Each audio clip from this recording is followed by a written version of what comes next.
Chapter 1. Early Life of Rosa Luxemburg. Rosa Luxemburg, the unforgettable leader and theorist of workers' revolutions, was born in 1871 in Poland as the fifth and youngest child of a well-off and open-minded Jewish family.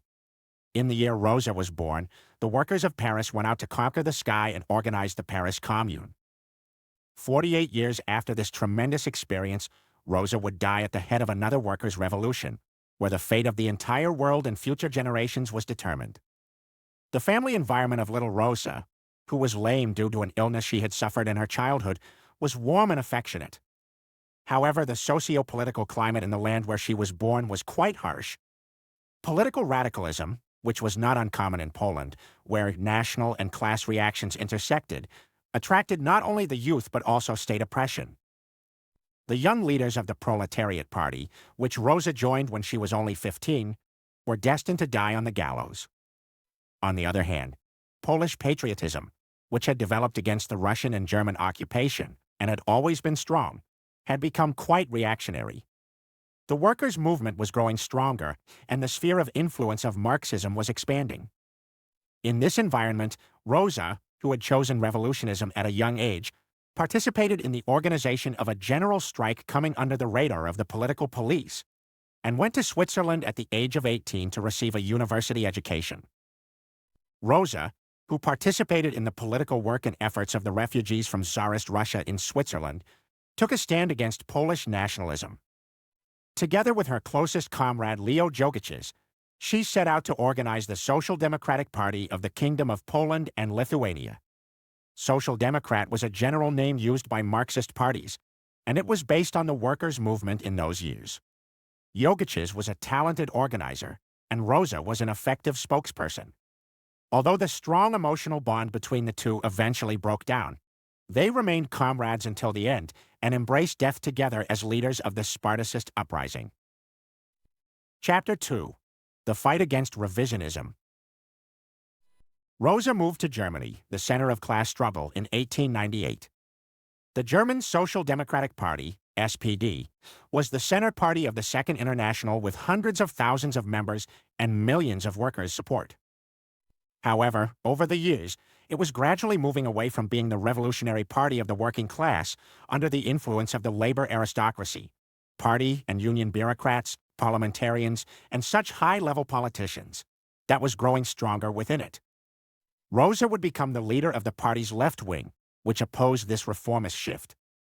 The pamphlet Reform or Revolution, which she wrote for her discussions with the revisionist movement led by Bernstein, is still relevant as a very solid response. Rosa became the voice of revolutionary proletarian internationalism in the struggle against the SPD's slide into reformism, its integration into the bourgeois system, and its backing up into the nationalist militarist state apparatus. On the other hand, Rosa held back from organizing her left faction within the SPD for many years. The theoretical background of this holdback lies in the question of the working class and the Revolutionary Party. It is possible to trace this debate in Rosa's pamphlet titled Organizational Questions of the Russian Social Democracy, written in 1904. In this text, Rosa joins the debate between the Bolsheviks and the Mensheviks and attacks Lenin's concept of a strictly centralized vanguard party. To her, such a party would be nothing other than Lenin's personal dictatorship and would seek to take the working class under its tutelage. With such a perspective, we tragically shouldn't wonder why Rosa embarked on a separate political organization under her own leadership in Germany at a very late stage. Chapter 3. Theory of Revolutionary Party. What Rosa put forward as an alternative was the power, creativity, and revolutionism of the working class's grassroots pressure. The working class had the ability to learn from its mistakes and correct them. The idea of centralism emphasized by Lenin did not ring well with Rosa, who was struggling with the bureaucratic inertia of the SPD leadership. But in this way, Rosa would have confined herself to the limits of spontaneity. Accordingly, the party had to be a broad-based, democratic, absolute mass organization that included the different tendencies of the working class and identified fully with the class. Although the source of this design was Marx and Engels, political parties were still in their infancy in their time.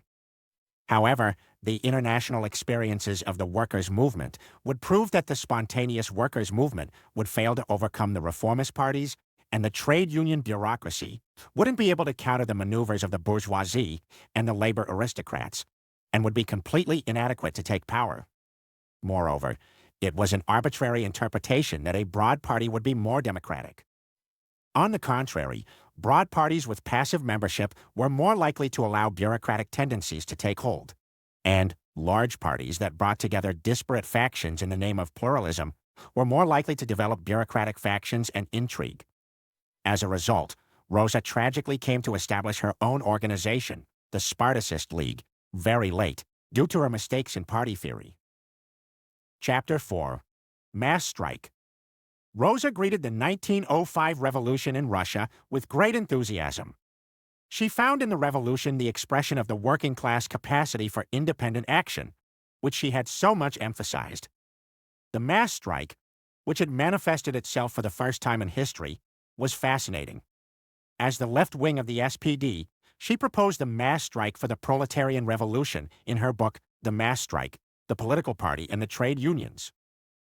The mass strike was an antidote to bureaucratic inertia and integration into the system, a unification of economic and political demands, and a fusion of daily and long-term demands. By 1910, she had fallen out with Kautsky, the leader of the SPD's central wing, who supposedly defended orthodox Marxism against revisionism. Kautsky had already given in to a moderate, state-respecting, and electoral policy. Chapter 5. Capital Accumulation. As a Marxist economist, Rosa focused on her studies on imperialism.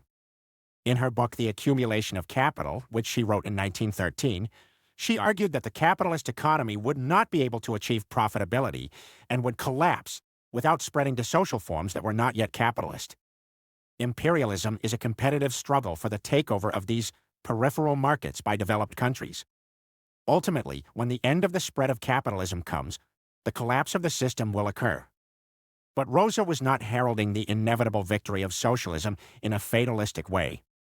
She explained the meaning of her slogan, "Socialism or barbarism," as follows. Either the triumph of imperialism and the collapse of all civilization as in ancient Rome, depopulation, desolation, degeneration, a great cemetery, or the victory of socialism. That means the conscious, active struggle of the international proletariat against imperialism and its method of war. Chapter 6. Rosa and the October Revolution. Rosa was imprisoned when she opposed the imperialist war. The SPD had approved war credits in the parliament and thrown the working class into the imperialist meat grinder. Rosa began to organize the Spartacist League in the face of the betrayal of social democracy and was imprisoned. She would be kept in prison throughout the war. She enthusiastically welcomed the October Revolution, which she heard about while in prison. She offered her support and sympathy to Lenin, Trotsky, and the Bolsheviks. On the other hand, she criticized the Bolsheviks on the land issue, the question of nations and socialist democracy. The Bolsheviks had created a petty bourgeois layer hostile to the revolution by distributing land to the peasants, made concessions to the nationalists by realizing the right of nations to self-determination, and suppressed other socialist parties, Mensheviks, and Narodnik SRs. The Bolsheviks responded to Rosa by stating that they could not suppress the oppressed nations suppressed by Tsarism as an external force, that they could create a worker-peasant alliance only by distributing land to the peasants, that the revolution could not survive without this alliance, that the so-called socialist parties, which were considered components of socialist democracy, were in favor of unity with the liberal bourgeoisie, opposed to the socialist revolution, and that the conditions of civil war had to be observed. Chapter 7. The Spartacist Uprising. When Rosa was released in 1918, the German emperor had fallen and the country was on the verge of a socialist revolution. Armed soldiers and workers were organizing through their own councils and demanding that power be transferred to the councils. On the other hand, just as Lenin had pointed out, there was a huge leadership problem. No mechanism would provide coordination between workers in different German states. The KPD, Spartacists, which had recently taken the name German Communist Party after being inspired by the Bolsheviks, had partial power in Berlin, but was completely isolated from other critical cities and industrial areas. The working class was still loyal to the SPD and the USPD, which had stirred away from the former to the left, but was oscillating between revolutionism and reformism. The KPD, on the other hand, may have had great potential and seemed certain to grow rapidly, and indeed it did in the months and years that followed.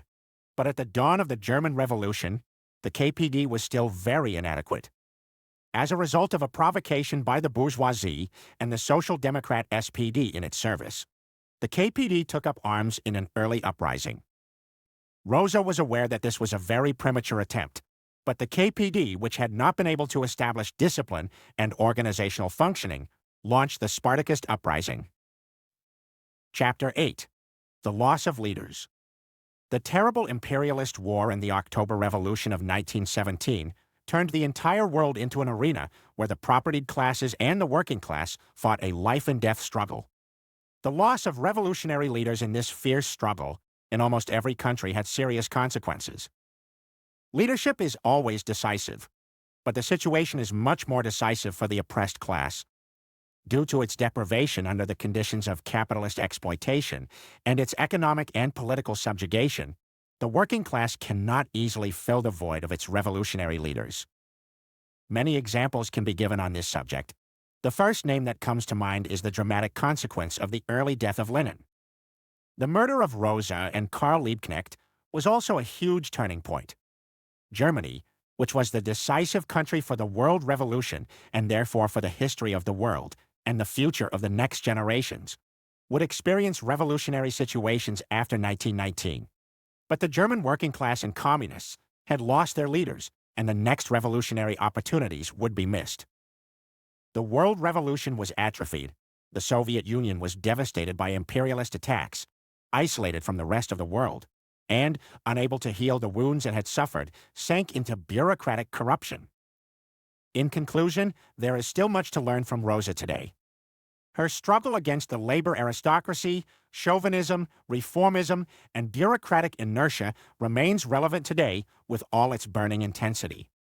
Rosa's devotion to the action of the working class, her ardent internationalism, and her intransigence with the system continue to light our path today.